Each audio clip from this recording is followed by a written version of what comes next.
Nakalabas na sa exclusive economic zone ng Pilipinas ang dalawang research survey vessels ng China na namataang nakatambay malapit sa Philippine Rice ayon sa Philippine Navy. Nakatutok si Maki Pulido.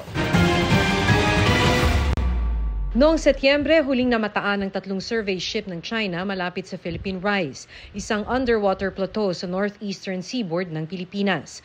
Nasa loob ito ng ating exclusive economic zone o EEZ at pinaniniwala ang mayaman sa langis, gas at iba pang marine resources.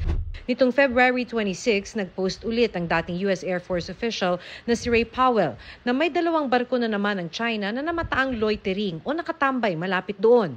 Sa monitoring ng Philippine Navy, galing ang dalawang research survey vessels sa Guangzhou, China at patungong Pacific Ocean.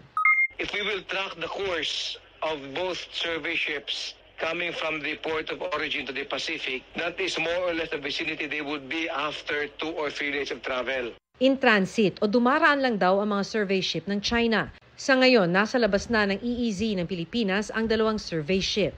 Passing through the exclusive economic zone of a coastal state is allowed naman under UNCLOS. Doing research or other activities will have to inform the coastal state and in some cases get the consent of the coastal state. Sa kabilang dako naman ng bansa sa West Philippine Sea, bukod sa South Sea Fleet ng China at China Coast Guard, dumarami ang mga barko ng Chinese Maritime Militia.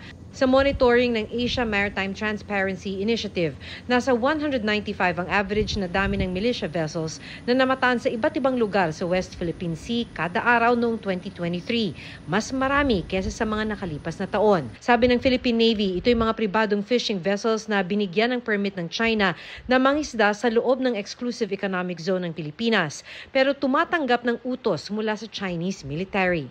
I would call them a clear and present challenge, not a danger. Na ito ay part ng navigate natin that we have to, it's a new environment now. Wala pang bagong pahayag ang China na dati nang iginiit ang kanilang soberanya sa mga teritoryo sa West Philippine Sea. Para sa GMA Integrated News, Maki Pulido, nakatutok 24 oras. Mga kapuso, patuloy na tumutok sa mga balita, mag-subscribe sa GMA Integrated News sa YouTube. Sa mga kapuso abroad, samahan niyo kami sa GMA Pinoy TV at www.gmanews.tv.